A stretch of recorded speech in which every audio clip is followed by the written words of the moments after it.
But I do think that the virtual aspect of collaboration, of working, of earning, of collecting, all of those exist, and I think they've existed in some other forms in the past. So it's kind of like a yes, it exists, but not in its ideal state yet. I'm Johnny Rodriguez, Strategic Innovation Director, and with me is Elisha Terada, our Technical Innovation Director. And today we are going to be meeting inside of a virtual environment. I have Elisha here with me. Hi, Elisha. And Hey. I can look around, and you can see our faces here on the right, but you can also see us in a virtual environment. We could have chosen to do the audio and the video strictly inside of this particular tool. We're using spatial.io. This has been around for a few years, and they've kind of recently shifted to be more metaverse focused, where they want to kind of be the go-to place for galleries and events and conferences and things like that. So pretty cool environment. This is I want to give you a quick walk around. We're right now on the second floor of my Bozo Island, which is actually an NFT that I purchased that came as a 3D environment that I then placed as my environment for inside of Spatial. So why don't we go? Cool. Yeah. So it's like a lot of little details. You can see that I have books and nice little like sculptures. Eventually, all these big white planks will have maybe NFT art, things like that. Why don't we go downstairs? So why don't you follow me this way? There's my bedroom. I'll make my way down the stairs, and you can start to see my first floor. And yeah, this was the first surprise that I had, where it kind of works like a 3D game, where it's not just a horizontal movement, but there's like a depth and height, and it feels pretty real, and you can jump off. Yep, you can use spacebar to jump. You can do like the yes and the no's. I'm just clicking Y and NO. And then over here, let me just show you this, just as something that's kind of unique, is these are actually NFTs that I own. And so you can see that it says view on OpenSea. And then it shows you that I'm the owner of this particular NFT to me. And then I own it, and it tells you all the details around it. But it actually came with kind of validation on the blockchain that I own this. So I can see the NFT. I can also see the 3D character in front of me. So if I eventually want to do like a big sale or a gallery, I could do that, or I could just showcase them here in my virtual environment. Kind of a cool, unique thing inside of Spatial. Spatial does quite a lot of other things. So I've actually hosted meetings here with some of my friends where I've said, hey, here's a link. Why don't you pop in here? Just the same way that you and I did, Elijah. Like, hey, here's a link. Go ahead and pop in here. And you didn't need an account. You could just go in and come in as a guest, and then you can come in and join me. We can do a video conference call. We can meet. We can do some productivity kind of meetings where we're brainstorming some stuff or putting stuff on a whiteboard. There's, there are a lot of different like sticky note features, or being able to search for things like, oh, I'm looking for an airplane, if I kind of better convey my ideas. And I could pull up images, apparently memes, or I could even bring in 3D objects. Oh, I can see that from my end too. Like when you pull up the images, I can search, see right? You're doing that, yeah. Oh wow, this is a 3D object? This is a 3D object that came from search, so I could actually interact with it. So it might better convey my idea, right? So it's not just like this 2D kind of approach. What's really awesome about... Go ahead. Oh, can you permanently place these objects in your space? Yes, so I can just lock it, and now that's locked in there. Oh wow. So I could add all of these. So anything that you see in my environment, theoretically, I could come from a 3D object that I could go and create in Blender, that I could buy as an NFT, or it could be something that I just find from the search. So it's a pretty cool environment. I really like Spatial. I'm a big fan of it. I like that it's essentially my virtual kind of home. It's my virtual home. And I have a lot of my goods here that I can showcase, my virtual goods. And it also becomes a place to hang out. So I think the question that we want to get to today, Elisha, is, first of all, do we consider this a form of the metaverse? This is a place where we can collaborate. I have NFTs. I'm in a virtual environment that mirrors kind of the real world. And so it's checking a lot of the boxes that are normally talked about. But it begs the question of, is this the form of the metaverse? Or in general, even with all these cool kind of platforms that exist today that might be decentralized, the big question that we have today is the metaverse actually here? So I'd love to sit down with you. Why don't you join me over here at this table and take a seat, pick a chair, take a seat, and we can chat through. I'd love to hear your thoughts. You can just use your mouse to tap on the chair, and maybe I'm gonna zoom out so you can see us. It's kind of amusing how different companies take the concept of avatar differently. Like Facebook, Spatial, they both seem to take on our avatars are from like, you know, the chest or the lower upper body to the head. Yes, torso and up. Yeah. I wonder if there's like some technical reason why maybe it's difficult to add the details for the legs because we are kind of floating around, jumping around or something. Well, that's a good question, and I think my thought on it is because spatial, in my opinion, Elisha, is probably one of the most cross-compatible virtual environments, right? Like, if there's a metaverse, this is definitely one that has the most cross-compatibility. And what I mean by that is, we are currently in the browser. We didn't have to download anything. I'm in the browser, and I can consume all the same information. I can build, I can consume, I can meet. Number two is it's on mobile devices. They have an Android and iOS app that gets native, and it gets a really, really solid experience. And then it also has a standalone Quest app. So meaning I don't need to plug into a VR, to a VR computer, PC. I can just plug in I can just download the app right from the Oculus store. And I would say that the VR experience, in my opinion, is the best experience. And what happens is that it is an upper torso, and I think this is where the limitation goes, is they go with, out of all of our platforms, which one has the most limitations? Well, VR, because we can't actually track feet and legs, but we can track arms and hands, and we can track the movement of your head, And so in the virtual environment, we wouldn't just be standing there with our arms to the side. Like, as I move my arms and look at my hands, it would actually show that. It would show that in the virtual environment. So I think their limitation is the legs in VR. I see. That makes sense.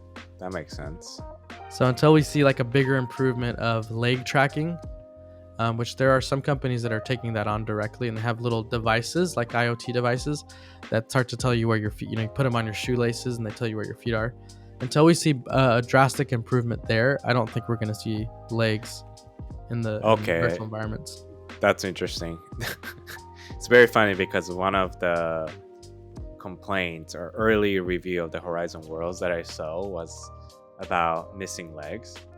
Oh, and yeah. People are like, I thought this is high quality stuff, and like I guess they couldn't develop the legs. No, yeah, it seems to me to be very intentional, but yeah, I think there is that.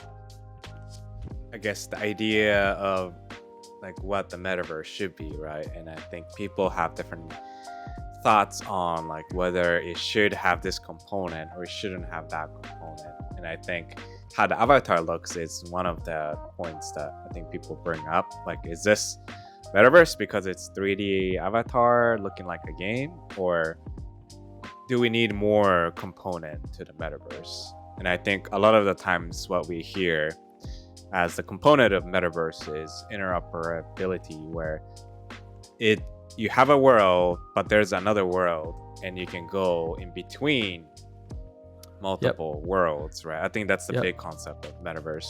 And in this case, we're stuck in the spatial world, and there's no connection to, let's say, the Horizon Worlds or Somnium Space. So although a lot of elements are here, like avatar, 3D space, and NFT integration, we still haven't seen something that connects the dot between the two worlds. I think that's the obvious one that I'm aware of why it's a big thing. Yeah, you bring up some really, really solid points. Yeah, I think my opinion on whether or not the metaverse is here is, I'm comfortable saying yes, we have the metaverse does exist today. It is not the ideal state of the metaverse, but it is a form of a metaverse. And I say that because there are full-time jobs that are happening in virtual environments. People have quit their jobs and are working to be, like inside of Decentraland, I know people that I've met that are doing things like this inside of Horizon Worlds, even though that's in like a very, very early release at a corporate company, but just across different platforms. So I think that people are, number one, they're simulating the real world in that they're working to create money for themselves and their families. Number two is, I think that especially the more decentralized platforms, and I think some centralized platforms, they're starting to do the NFT integration where the NFTs become elements that are core to their quote unquote metaverse, their environments.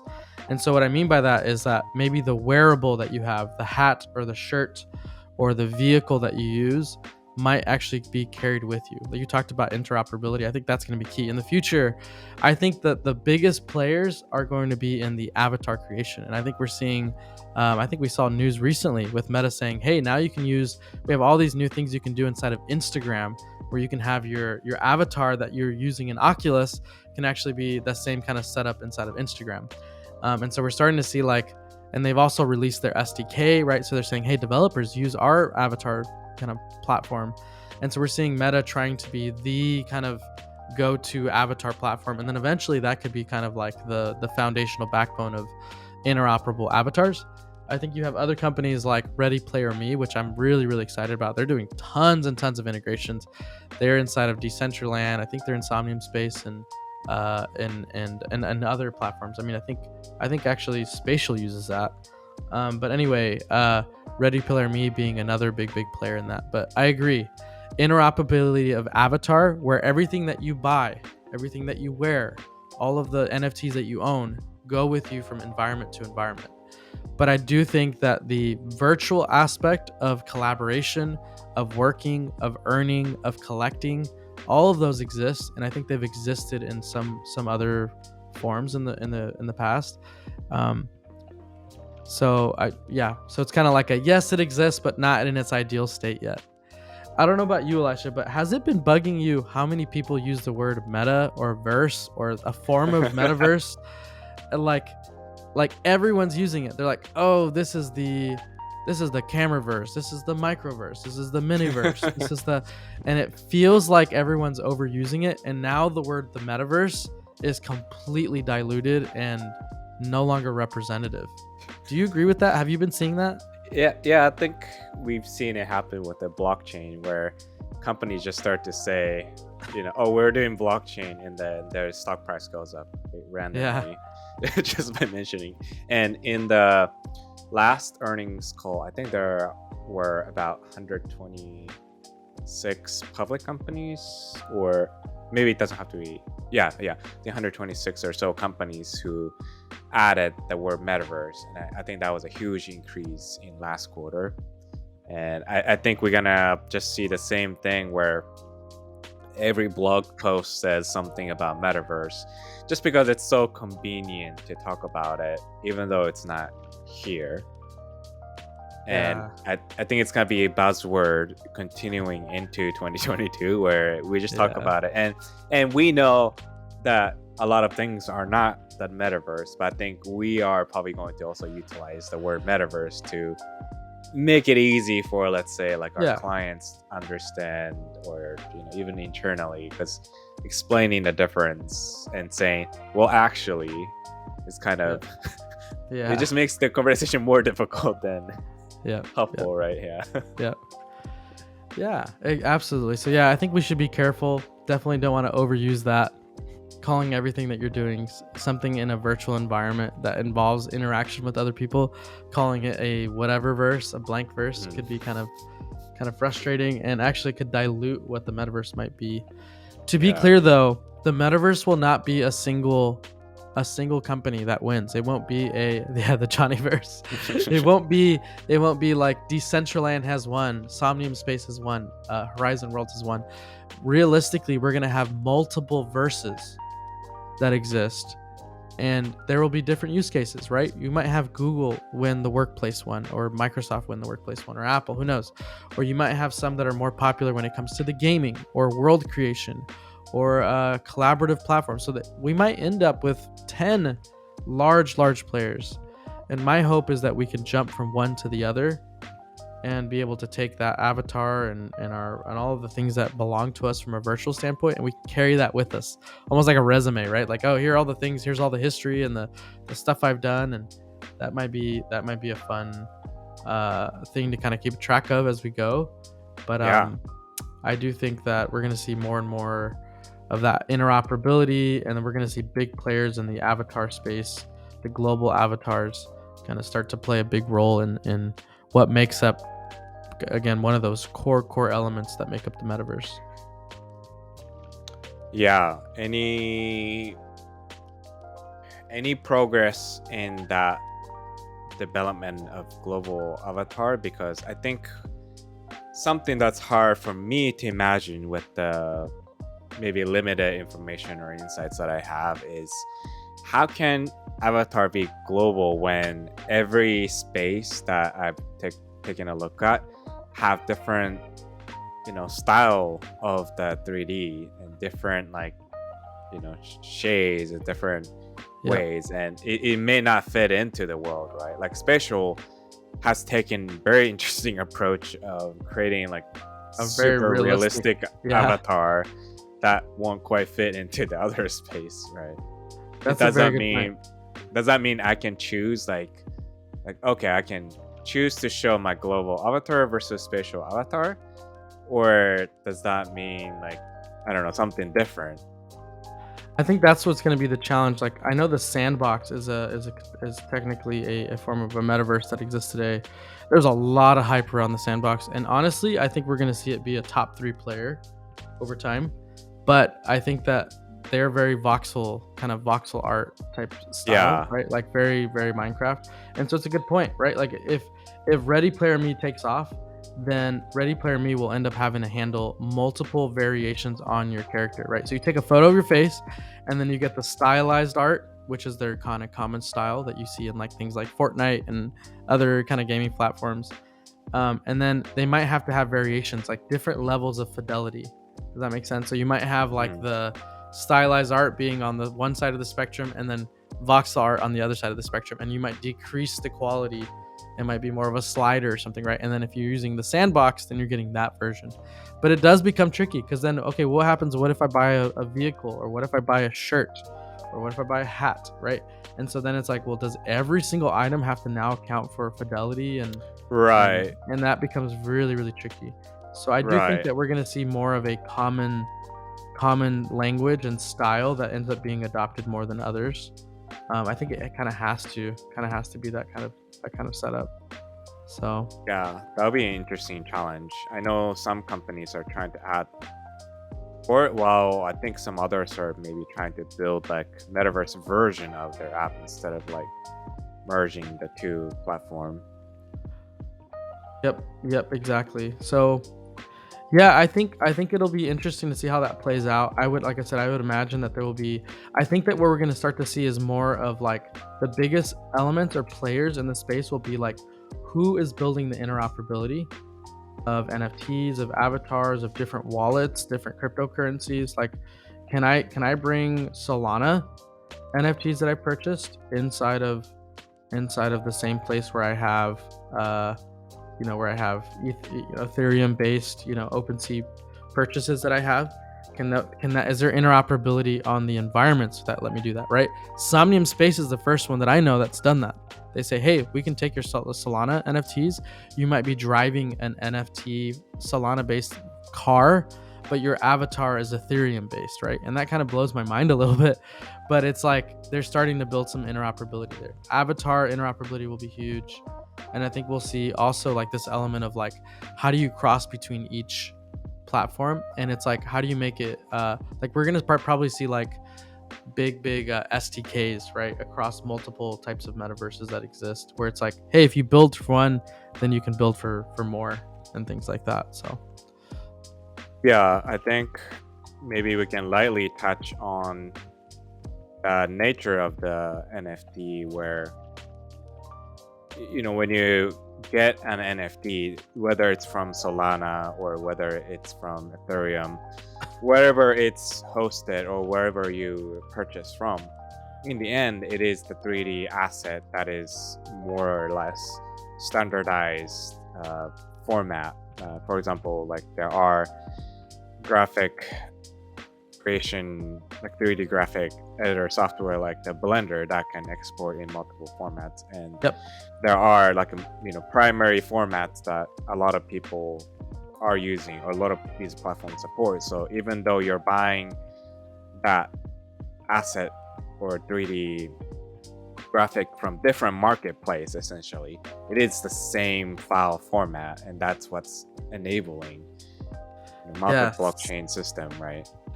Exactly. And I think that what I'm seeing, and this is when I talk about NFTs, to be honest, and this is just my personal opinion, I'm actually less interested in NFT that's just art based. Like, I think it's great. I like the idea, and I think it's the easiest way to connect the dot for people to say, oh, it's like art, but you can validate that you own that in the blockchain, right? Like, that's the go-to kind of thing that people talk about. I am most interested in NFTs that have utility, meaning they have some use outside of being just a collectible. They have some use. And what most collections that are getting utility, what they'll say is hey, we have a metaverse ready PFP, which is like an avatar character that can be used inside of the metaverse. And so they're like, we're going to be compatible in the sandbox, or they'll be like, we're going to be compatible in Somnium Space, or it'll say like, this will come with a 3D downloadable file that's riggable for animations that you can bring with you to VR. Like I can show you like some of those that have utility, right? Like if you even look at the top ones, these are like the top collections over the last 7 days. There's definitely some in here that have that are more art based, and then others that are more utility kind of based. So if we go to like the rankings, let's see I wanted to show a few that talk about it. Like, so CyberKongs are ones that talk about that. So CyberKongs they have kind of a 2D style and they have a 3D style. But look at this. You'll see CyberKongs, floor price 2.43 Ethereum, uniquely randomly generated 3D NFT social avatars for the metaverse, right? This is what people say. Upcoming interoperability with the sandbox. So by purchasing your NFT, you're also getting the sandbox ready avatar. And so that's something that gets claimed. Oh, that's right? Interesting. I don't know how are they claiming? Is it because they know the specs already? They do, because they actually are builders inside of the sandbox. I see. This is one that I'm interested in. This is what's really unique about this. So for example, talking about utility, let me show you this. There's a lot of popularity around this Jadu Jetpack. So Jadu Jetpacks have a floor price of 4.49, and they show NFT avatars fly in the metaverse along with Jadu hoverboards. They will be key transport machines in Jadu's augmented reality world, the Mirrorverse. There you go, overuse of the word verse. But these are the supported avatars that work with this jetpack. So they have CyberKongs, Fluffs, Deadfellas, Meebits, Voids, and Chibi Apes. And so what does that mean? So if you go to their Jadu hologram Instagram, their Twitter, they actually show that they're actually releasing apps. Like, here's an app that they have, the Jadu app, where you can place your avatar, because these are riggable avatars. You just download the app, you connect your wallet, like my MetaMask wallet, and now I can drive around my hoverboard or my jetpack inside of this app. And you can do that with friends, so I can have others join, and it's like an augmented reality version where I can interact with my NFT, right? So there you go. You're seeing utility in the space. Wow. And so this is why I jumped in and I saw, okay, well, I can't afford 2.43 or 4.83 or 4.09 or 3.08. And I started looking at Void. Okay, that's a little bit more affordable. So guess what? I purchased that one. And then Chibi Apes. I own 2 Chibi Apes. And so the idea is that there's a lot of hype around this, right? Like, if you look at the activity, some up, some down, but these have utility in that if I purchase my NFT, let's open this one, it comes with a 3D character that comes riggable, and it comes with a 3D AR VR. So I can go in, I can see the Chibi Ape, and I can download the Fbx file, right? This is the a common 3D file. An avatar version. So avatar meaning like, hey, let me see what it might look like on my Twitter account, or let me download the GLB file. so that I can rig that up inside of something, right? So if I go to my Twitter, let me just show you this briefly. I like this. So what I did is I downloaded my Chibi, and I basically said, here we go. There you go. So you'll enjoy that. I rigged this. I grabbed my Chibi as a FBX. I added it inside of a rigging animation software, and then I gave it dance moves. And there's my avatar in my living room dancing with augmented reality. So it was a combination of, this is why, they come with so much utility. Owners get FBX files that can be auto-rigged to do fun things in AR.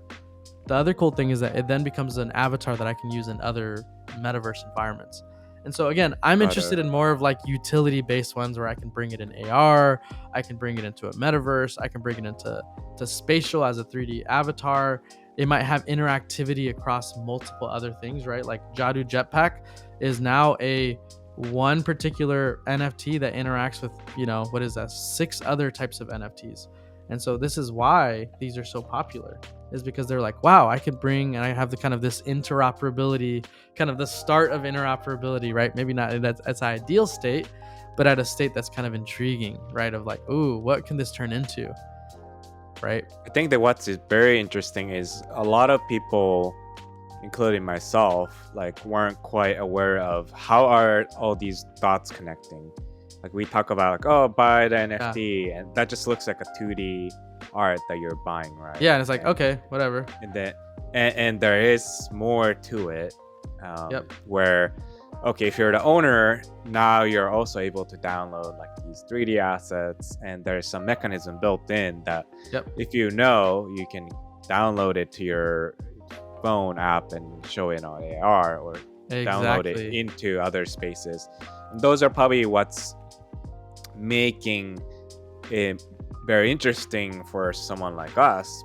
Yeah, but it might still be a little bit too far ahead for majority of people to understand. And they would only understand maybe when Facebook come up with the easy to use, like you just click here and then it will show up in your space, like more, I don't know if you could call it like a vertical integration, but it's like one entity owning the marketplace and 3D integration and everything done for you. So all you have to do is pay for it with credit card that turns into the Ethereum or Solana that turns into 2D art and 3D art, and it gives you all of up it in your space, right? Yeah. And so I think that's what we're gonna see. I think you're totally on it. I think what you're gonna see is that with a single purchase of an NFT, you're gonna get the cross compatibility because the creator of the collection has made it interoperable across the platform. So what it's doing is it's unlocking access to the Decentraland version of the avatar, or it's unlocking the Somnium Space avatar version of that. There's actual NFTs on OpenSea that are just avatars for Somnium Space, and you can see them. They're just 3D files, but you claim ownership of it, and that can actually come in the form of an NFT, a single NFT that has multiple spectrums of 3D versions. Like this is an example of that. Another example I'll show really quick. These are pretty cheap actually.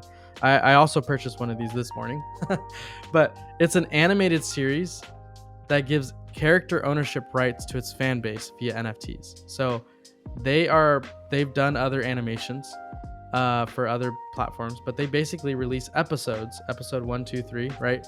And the actual NFTs are characters in the animation series. So if they become popular, if the show, their goal is to be on Netflix, right? So if they do eventually go on Netflix, and they actually have other shows on Netflix, imagine the value of your NFT, right? Because then you own like a primary character.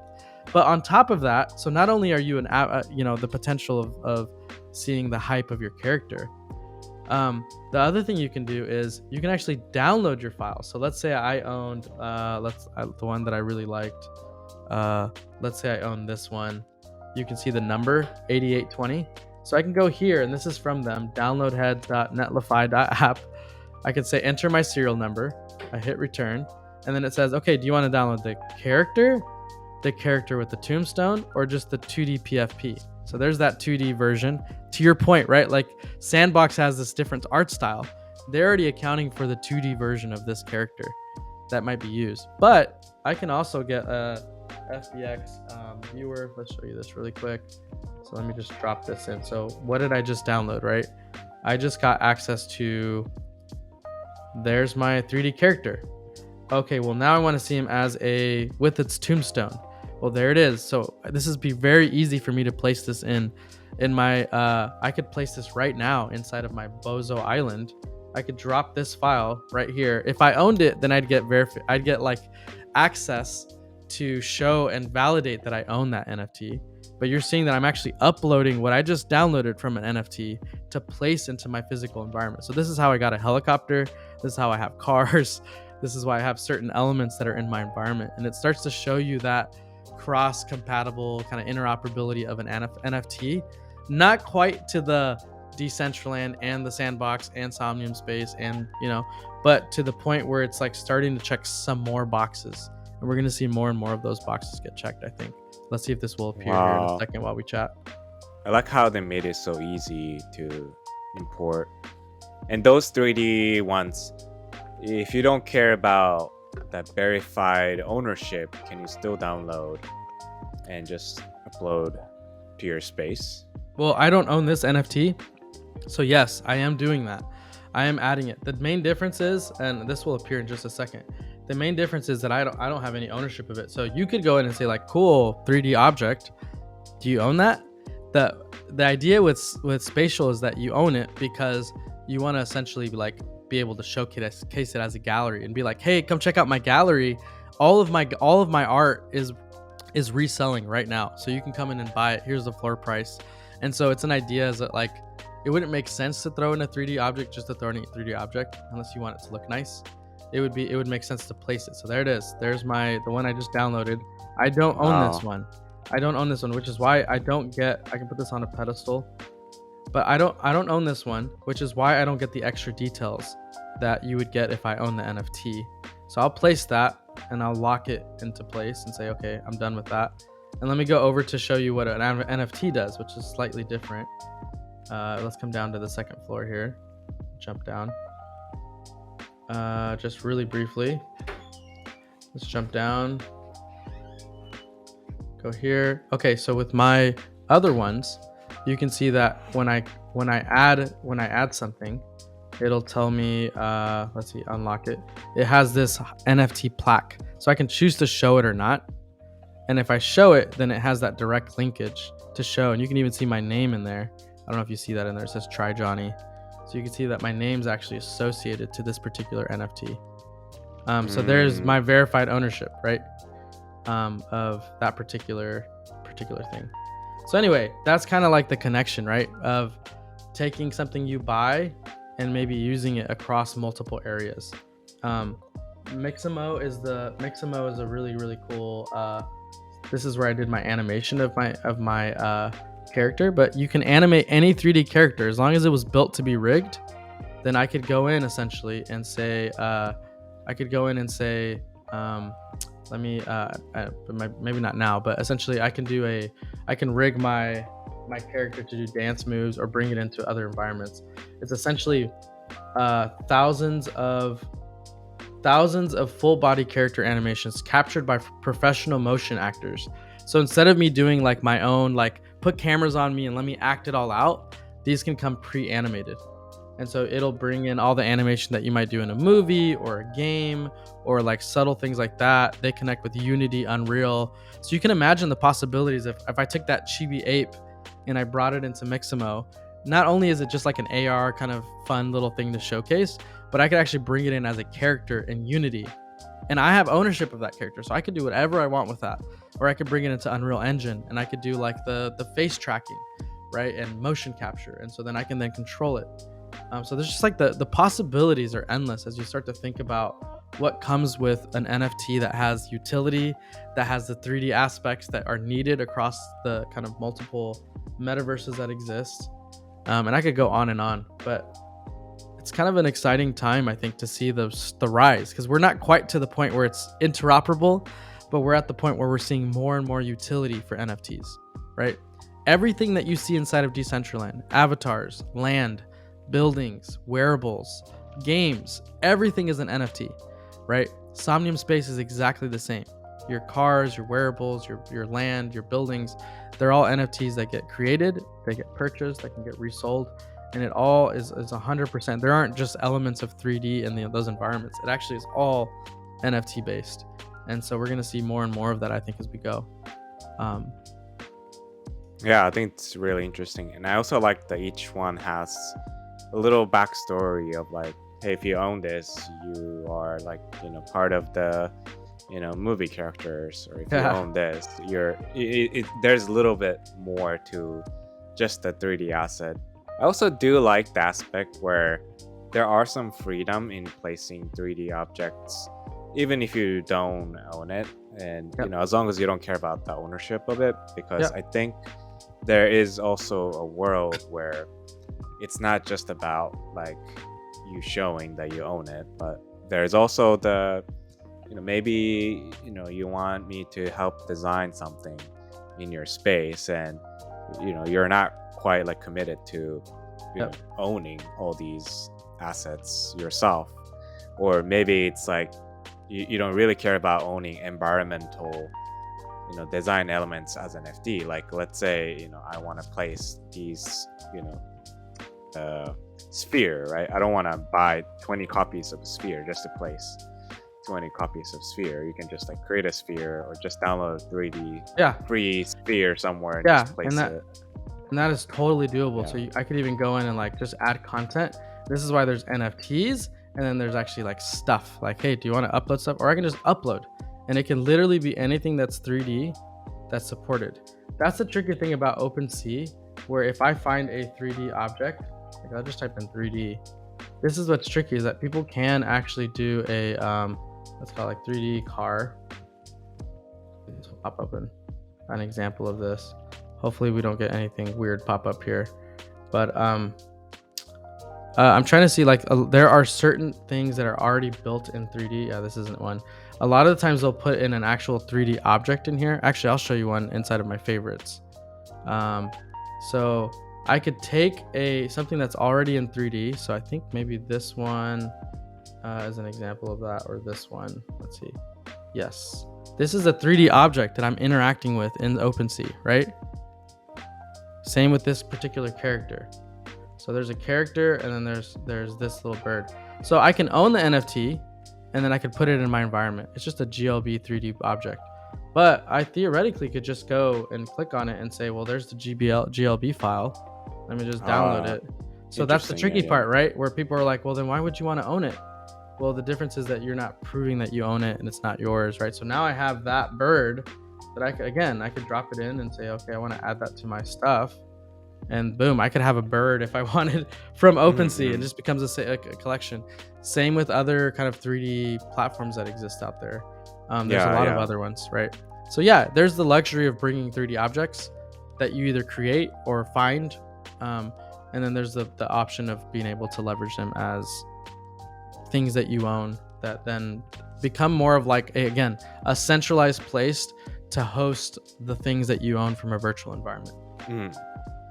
Yeah, no, I think I like the freedom in that, as opposed to being locked in, or it being used as like reason against like NFT, especially in this environment. Like in many things, like Gucci bag, you might buy Gucci bag somewhere in Asia, and what's the chance that's a authentic Gucci bag? It could be fake, right? But for some people, like, hey, I just want a bag that looks like Gucci bag. I don't care if it's from the store or like a software license. A lot of people use software without obtaining proper license, or following the license of commercial versus personal use, right? And that doesn't negate the fact that you want to own the real license. Like, as a business, you want to be safe from the legal standpoint of view. Or for the Gucci bag, if you truly want to feel like, yeah, I own the real thing, then you're gonna buy the real thing instead of buying the mock version of it, right?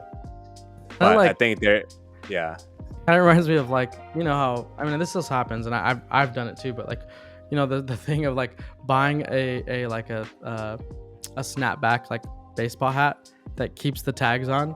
It's like a way to show that it's Oh authentic. yeah. It's like in a way you're saying like, here's my Gucci bag and I left the stickers on, and you can even look at the receipt. Like I own that, right? And it's like, oh wow, that's pretty cool. It's like validating that the stuff that you're showing is actually real.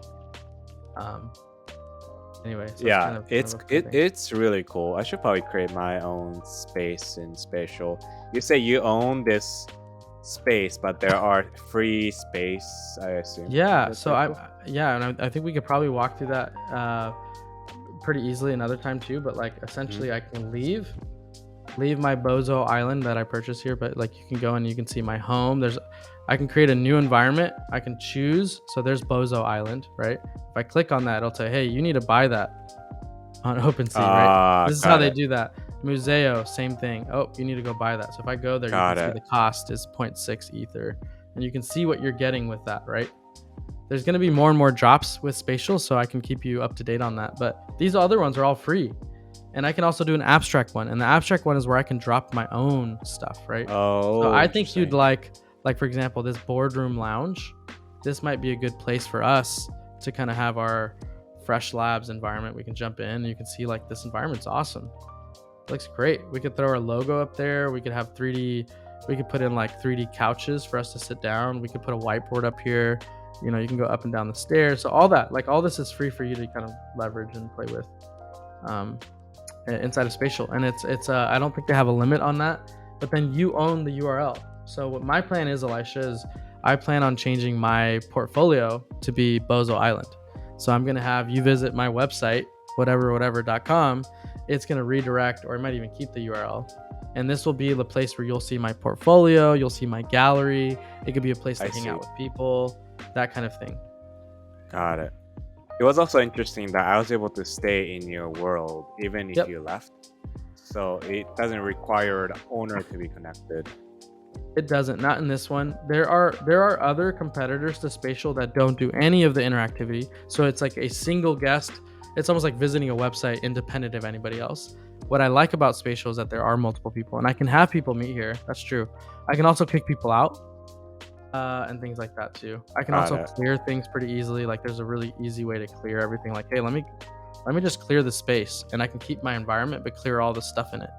Or this is the environment thing where it's like I might create my own environment in Blender, and then I can set it up as a building, as an environment, right? So all that's possible inside of Spatial. That's pretty cool. And you can visit this in the VR headset, right? Yeah, the VR headset's the best experience for Spatial for me. We should maybe try that another time. But yeah, I'm a huge fan of what they're building. I've just been really impressed. I've followed them over the years you can use Google Lens, HoloLens. You can use the Magic Leap. All of that has compatibility inside of Spatial. Wow. And you can have 30 people. You can run a full thing in an environment. If you start to pay for it, right? Then you start to get into like, okay, let's have more space for more people. Let's host a breakout room, right? Like, check this out, Elisha. I could say, let me add a portal to that one that I just created, and let's place that over here. So imagine if I had this in the room and I hosted a meeting and I said, hey, all right, so we're doing this, like this gathering, this virtual gathering. Let's do a breakout room where you can jump over to this 3D environment, and it'll say, hey, travel. So then maybe 3 people go to this breakout room, right? Like Zoom breakout rooms, and they're continuing their collaboration session here. And then I could have another portal that leads them back to my Bozo land. So like, okay, hey, when you're done, right at the top of the hour, jump back into my Bozo Island here. And then you click on that and everybody can travel back. So again, This is like that traveling between worlds, quote unquote. That is kind of what Spatial's trying to do a little bit. Some loading involved with this, but anyway. No, it's still pretty cool. Wow. So that essentially is a look at what's kind of happening right now with what I'm building inside of Spatial. This concept of, is this a metaverse? Is this not? It may not be fully the ideal state of it, but it's a form of it. And I think it's important to kind of embrace and test and consume and build in all of this as we kind of explore into the future to see how this might look for other organizations or for other kind of, people in the industry. Wow, cool. Well, I'm excited to hear more about the development over Spatial and other spaces.